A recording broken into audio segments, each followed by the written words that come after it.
भक्ति के लिए समय जरूर निकाला करो, थोड़ा ही सही भक्ति। अब आप प्रश्न करो कि महाराज जी भक्ति है क्या, कहां से स्टार्ट करें, किसे भक्ति कहते हैं? आपसे पुनः मैं सवाल कर लूं, बताइए भक्ति किसे कहते हैं? आप बताओ, आपके हिसाब से क्या है भक्ति? आप हैं?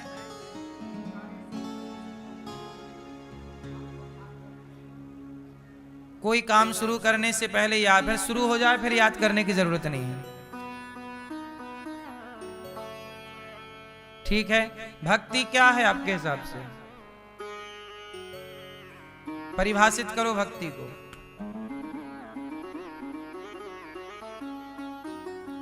आप बताओ,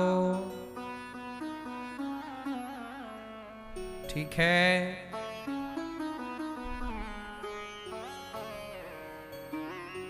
अपने काम को भगवान के हवाले कर दो, भक्ति ठीक है। आप बताओ, हमेशा भगवान को चित्त में बसाओ। आप बताओ मैया, भक्ति क्या है? भक्ति की परिभाषा है?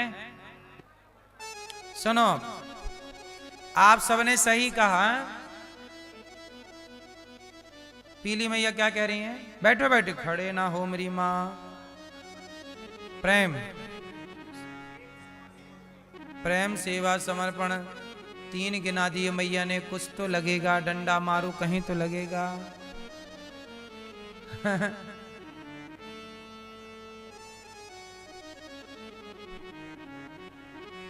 चलो, भक्ति किसे कहते हैं? भक्ति को परिभाषित करना हो तो बहुत सीधी सी बात है। भक्ति किसे कहते हैं? भगवान से प्रेम का नाम ही भक्ति है। भगवान से प्रेम का, यदि आपका प्रेम भगवान से है, ये प्रेम है, उसके बाद कोई औपचारिकता नहीं चाहिए, ना फूल, ना माला, ना मंदिर, ना आरती, ना कुछ। अब आप कहो कि मंदिर जाना भक्ति है, जा तो रहे हैं लोग मंदिर, जाने वालों से पूछो प्रेम कितने लोगों का है। मंदिर में खड़े होके भी कुछ लोग यहां वहां देखते रहते हैं। प्रेम, जितना प्रेम एक मां अपने बेटे से करती है, इतना प्रेम यदि कोई भक्त अपने भगवान से करे तो यही भक्ति है। और क्या भक्ति है? ये प्रेम, भक्ति का अर्थ है प्रेम। क्या है? आप फूल चढ़ा रहे, लेकिन ये फूल चढ़ाने से क्या होगा? ये फूल कोई आपने बनाए हैं क्या? ये ऑलरेडी भगवान का है। इसमें कलर किसने भरा? मिठाई चढ़ा रहे हो, मिठाई में मिठास, शक्कर किसने बनाई? गन्ना किसने बनाया? उसे क्या मीठा खिलाओगे जो गन्ने को मीठा बनाता हो? उसे क्या फूल चढ़ाओगे जो फूल बनाता हो? उसे क्या पैसा चढ़ाओगे जिसके पांव लक्ष्मी जी दबाती हो? कौन सा पानी चढ़ाते हो भगवान को? सारा पानी जूठा है। गंगा का पानी जूठा है। किसका? मछली का। यमुना का पानी जूठा है। किसका? मछली का। समुद्र का पानी जूठा है। किसका? भगवान को क्या पानी चढ़ाते हो? चढ़ाना है तो नेत्रों का जल चढ़ाओ प्रेम से भगवान के चरणों। पत्रम पुष्पम फलम तोयम यो में भक्त्या प्रयच्छति। भगवान को क्या चाहिए? पत्रम, कौन सा पत्ता? अरे चढ़ाना ही है भगवान को, तो कौन सा पत्ता? तुलसी का नहीं, स्वयं को पत्ते की तरह बिल्कुल हल्का कर दो अभिमान से, शून्य, और स्वयं पत्ते की तरह, तिनके की तरह भगवान के चरणों में समर्पित हो जाओ। मेरी हैसियत तिनका है, मेरी हैसियत इस तिनके से ज्यादा मेरी औकात नहीं है। आपने वस्तुएं खूब चढ़ाई हैं, स्वयं को कब चढ़ाओगे? भगवान को क्या चाहिए?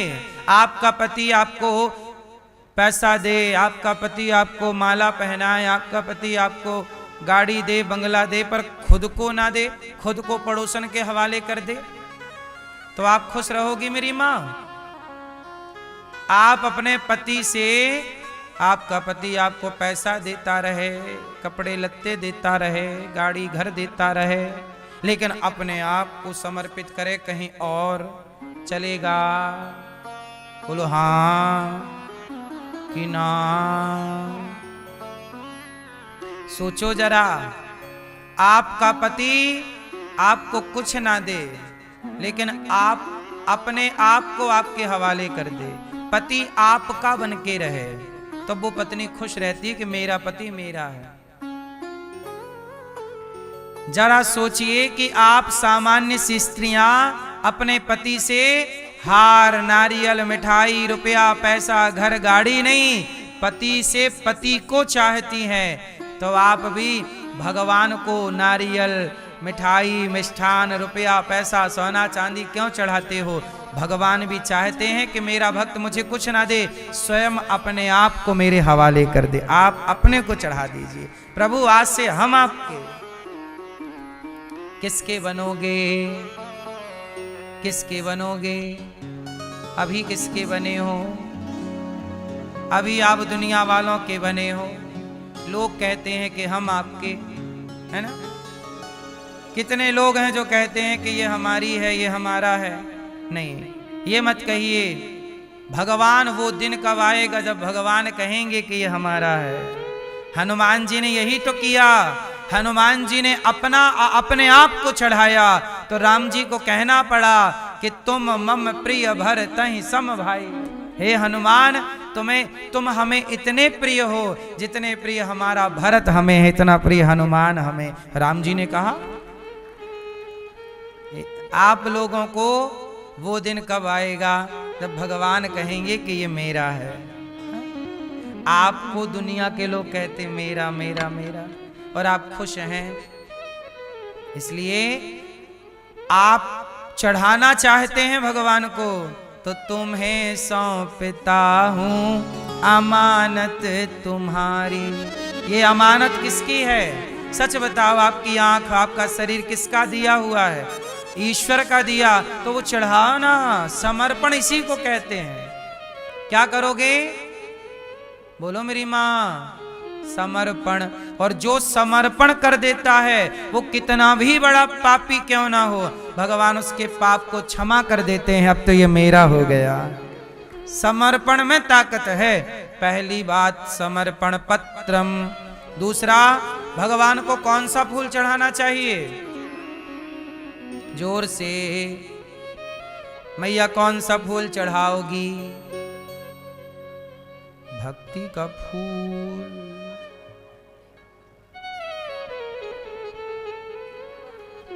समर्पण की बात हमने कर दी, पत्रम में। पुष्पम की बात करो। फूल का एक नाम है सुमन। बोलो सुमन। सु मतलब सुंदर, मन मतलब अपने मन को सुंदर पुष्प की तरह बना के अपने मन को भगवान के चरणों में समर्पित कर देना। मन, तन भी, और पत्रम से तन, पुष्पम से मन। तन मन दोनों भगवान का। कौन सा? आप लोग ये वाला फूल चढ़ाते हो भगवान को, ये पुष्प चढ़ा दिए। ये पुष्प नहीं, सुमन चढ़ाओ, सुंदर मन। मन ही पुष्प है, मन के पुष्प को चढ़ाओ। हाँ, है ना? इसलिए मेरी मां, पत्रम पुष्पम।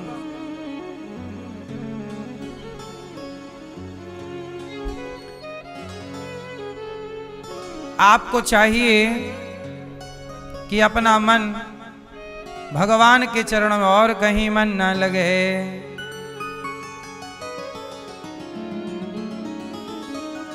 तीसरा, पत्रम पुष्पम फलम। फलम तोयम फल कौन सा भगवान को चढ़ाना चाहिए, जरा बताओ मेरी माँ।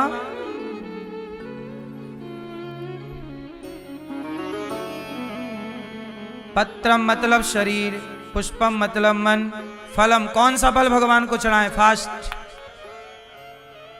जो अच्छे कर्म करो, आपने माला जपा, माला जपने से जो पुण्य मिला, तीर्थ गए, तीर्थ से जो पुण्य मिला, परिक्रमा की, परिक्रमा से जो पुण्य मिला, माँ बाप की सेवा से जो पुण्य मिला, अच्छे कर्मों का फल कहाँ?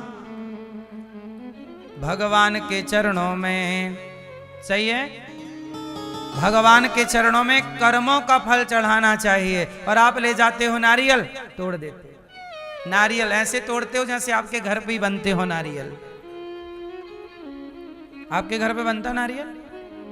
नारियल कौन बनाता है? ऑलरेडी वो उसकी प्रॉपर्टी है, उसी की चीज उसी को गिफ्ट कर दी। वाह, आपके जन्मदिन में हम आए और आपके घर की टीवी निकालें और आपको गिफ्ट कर दें, साहब हैप्पी बर्थडे टू यू। आपके ही घर की टीवी आपको गिफ्ट कर दी, आप खुश होंगे? क्या कहेंगे? बहुत होशियार हो। भगवान का नारियल भगवान को ही पकड़ा दिया, और पकड़ाया क्या, खुद खा गए फोड़ के।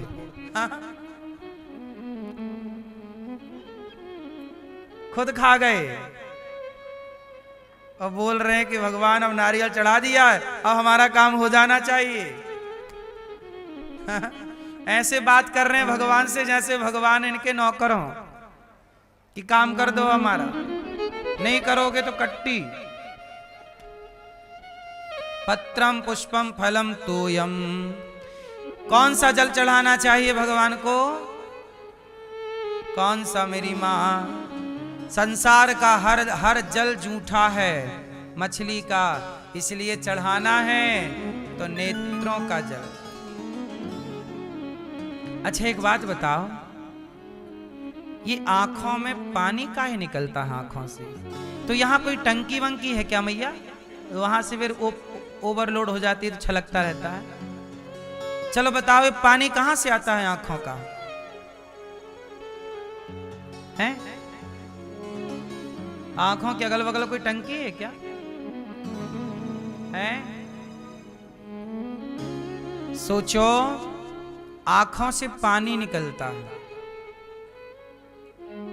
ये पानी नहीं है साहब, ये भीतर का भाव है। ये भीतर का जो भाव है, वह भाव कभी सुख बनकर कभी दुख बनकर निकलता है। कभी जब आप जगत के लिए रोते हैं, बेटे के लिए, परिवार के लिए, पैसे के लिए, तो वो आंसू कीचड़ हो जाता है। लेकिन जब वही आंसू भगवान की याद में रोते हो ना आप, तो वह आंसू एक एक आंसू मोती बनकर के ईश्वर के चरणों में चढ़ जाता है कि भक्त हमारे लिए रो रहा है। इसलिए मेरी माँ, कभी फुर्सत निकाल कर भगवान को याद कीजिएगा, और इतना याद कीजिएगा, इतना स्मरण कीजिएगा, भगवान से इतना प्रेम हो कि प्रेम में आंखों से अश्रुपात होने लग जाए।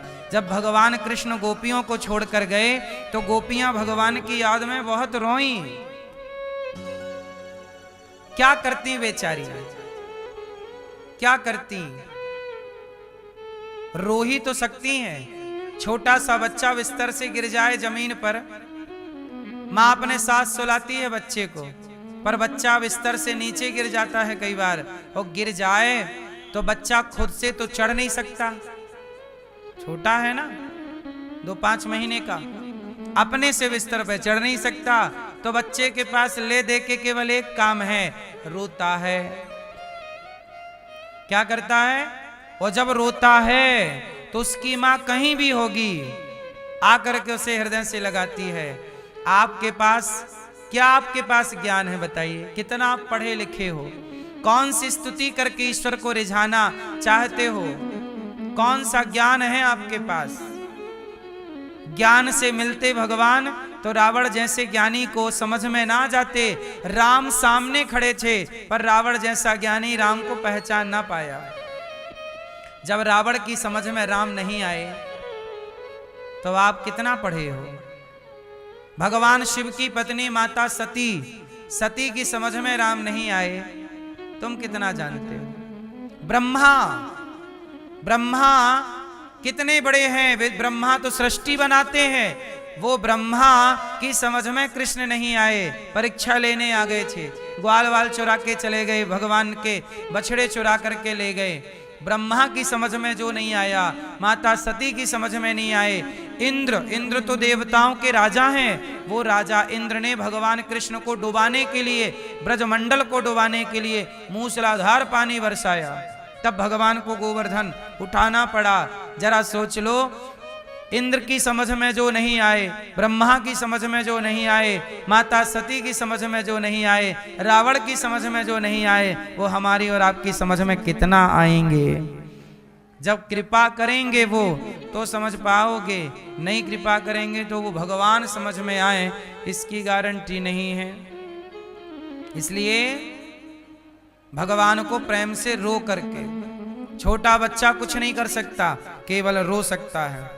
आप भी भगवान की याद में रो सकते हैं, समय निकालिए, भगवान से प्रेम कीजिए, चिंतन की। इसलिए भक्ति क्या है, काम करिए, बिजनेस करिए, व्यापार बिंदास करिए, पर कार्य करते हुए ये याद रखिए कि ये जगत हमारा नहीं है, जगन्नाथ हमारे। एक बात बताओ, काम वाली बाई आपके घर आती है काम करने, आपके बच्चे को नहलाती है, तेल मालिश करती है, सब कुछ करती है, आपके बच्चे को इतना बढ़िया सजाती संवारती है, ऐसा लगता है कि यही इसकी माँ है। जब आपके बेटे को वह तेल मालिश करती है तो क्या वह काम वाली बाई ये सोचती है कि ये बच्चा मेरा है? उत्तर दो। वो ये जानती है कि ये बच्चा मेरा नहीं है, मेरा बच्चा तो घर पे है, मैं तो यहां काम कर रही हूं। आपके बेटे को नहलाएगी, धुलाएगी, दवाई देगी, सब करेगी, पर वो भीतर से ये मानेगी कि ये मेरा। कर तो ऐसे रही है कि देखने से ऐसा लगेगा ये इसी का बच्चा है, मां की तरह लाड़ लड़ा रही है, पर भीतर से ये जानती है कि ये मेरा। ऐसे संसार में रहो, अच्छे से रहो, बिंदास रहो, पर भीतर से ये जान लो कि आप यहाँ के नहीं हैं और ये लोग अपने नहीं हैं। अपने तो भगवान, मेरे तो गिरधर गोपाल, दूसरों ना कोई। रहो यहाँ, व्यवहार यहाँ के लोगों से करो, पर भीतर से ये जान लो कि ये मेरे भगवान अपने हैं। भगवान से बढ़कर अपना संसार के हर रिश्ते को निभाना है, ईमानदारी से निभाना है।